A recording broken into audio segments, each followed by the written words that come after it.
C'est pour moi un immense honneur d'être présent devant vous pour inaugurer ce nouvel immeuble de la CFDT à Paris. Le nouvel immeuble est peut-être une appellation exagérée, comme l'UD et les syndicats CFDT occupent les lieux depuis plus de 30 ans et que le bâtiment est quasi centenaire. En 2010, année pendant laquelle nous avons commencé à évoquer avec la ville notre avenir à Royal de Hénin.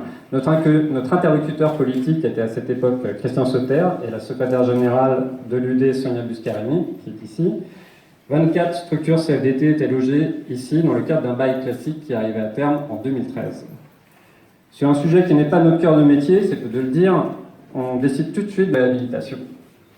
Les deux parties sortent donc gagnantes, ce qui est très CFDT, puisque la ville retrouvera dans 30 organisations syndicales numéro 1 à Paris, avec notamment les élections TPE, priorité des 3 mois à venir, la lutte contre les violences sexuelles et sexistes, la régularisation des travailleurs sans papier, l'animation du réseau de mandatés, conseiller du salarié, conseiller prud'homme, mais aussi relancer les débats internes, les déjeuners débats ou encore nos soirées info droit, toutes ces initiatives qui ont pour but de favoriser l'émancipation de chacun, une notion à laquelle, vous le savez, nous sommes très attachés à la CFDT et en général et à l'UD en particulier.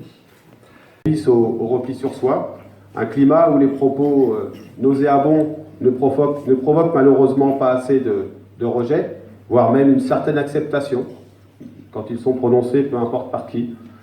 Face au risque d'élitement de la société, la responsabilité de tous les acteurs, qu'ils soient politiques, économiques et sociaux, à quelque niveau qu'ils exercent, est d'élever le débat, de proposer des solutions, de faire des choix de la coopération.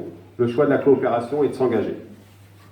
Ce choix de la responsabilité et de l'engagement pour construire une société qui rassemble, c'est évidemment celui de la CFDT. Et c'est donc ce que je veux retenir en premier lieu au moment où nous inaugurons ces nouveaux locaux, c'est qu'ils sont l'expression de la solidarité concrète, de l'esprit d'ouverture qui caractérise notre organisation. Christophe l'a parfaitement dit, chaque travailleur parisien, chaque travailleuse parisienne, quelle que soit sa situation, doit se sentir ici le et la bienvenue. Il faut qu'elle sache qu'il bénéficiera d'une écoute attentive dans un souci de proximité. Parce que la proximité, c'est malgré tout toujours l'écoute. C'est d'abord savoir ce que vivent les salariés.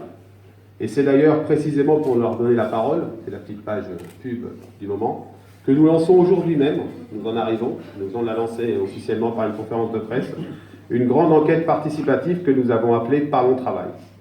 À travers un questionnaire qu'ils pourront remplir sur Internet, les travailleurs seront invités à s'exprimer sur leur rapport au travail et pourront confronter leur vision avec celle des autres. Il sera d'ailleurs, je continue la pub, possible de compléter ici même le questionnaire, puisque l'idée mettra, si j'ai bien compris, dans ce coin, là où il y a le buffet, il n'y aura pas un buffet à chaque fois, mettra à disposition le matériel nécessaire, y compris les militants présents. Notre but est donc de réaliser la plus grande enquête jamais réalisée sur le travail. Il est aussi de montrer une CFDT qui regarde et écoute le monde du travail dans toute sa diversité et qui aborde la question du travail en donnant d'abord la parole à ceux qui le vivent. Nous voulons aussi, dans cette enquête, dans un moment où le débat politique s'égare et se limite trop souvent à des polémiques stériles, mettre la question du travail au centre de la campagne pour les élections présidentielles. Parce que nous sommes convaincus que ce sujet reste au cœur de la vie et de la préoccupation des Français.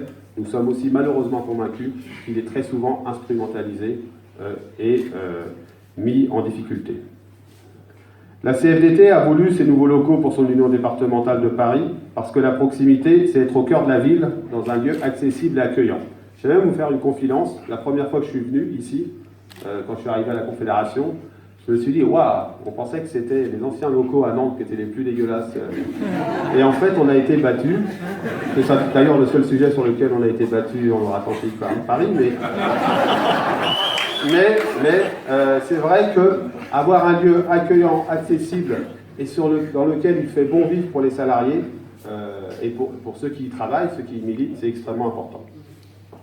Mais la proximité, c'est aussi aller au-devant des salariés, là où ils sont.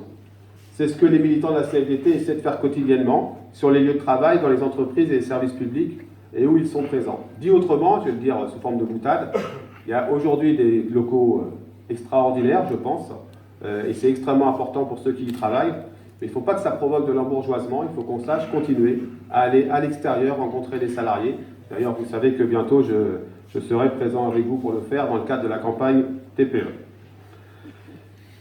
La campagne dans les toutes petites entreprises, c'est une campagne qui est extrêmement importante pour cette fin d'année. Je continue à délivrer quelques messages.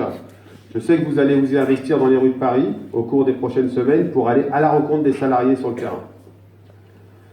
Je l'ai dit tout à l'heure, notre économie et plus généralement notre société vit de profondes mutations, une quasi-disparition de certains secteurs et en même temps l'émergence de nouvelles activités créatrices de richesse et d'emploi, des modes d'organisation beaucoup plus horizontaux, aucun lien avec l'architecture, quand même, pourquoi pas, des moyens de communication instantanés qui accélèrent la circulation de l'information et font croître l'exigence de réactivité, des moyens aussi qui parfois font oublier les vraies priorités pour se concentrer sur la réponse rapide, mais aussi une aspiration à plus de liberté qui n'exclut pas une demande de protection sous des formes renouvelées. Le syndicalisme doit s'interroger sur ces mutations car il est profondément concerné, et il est même profondément percuté. Et donc, il doit donc trouver une nouvelle réponse aux attentes des salariés. Il doit être plus agile, repenser ses modes d'action et donc son organisation et son fonctionnement. Vous le savez, la CFDT est pleinement engagée dans ce chantier d'évolution. Nous appelons ça évolution de l'organisation. Ces nouveaux locaux, je le crois vraiment, témoignent de cette volonté de renouvellement dans notre propre fonctionnement, pour être toujours mieux au service des salariés, mais aussi des militants et des syndicats parisiens de la CFDT. Je suis extrêmement réjoui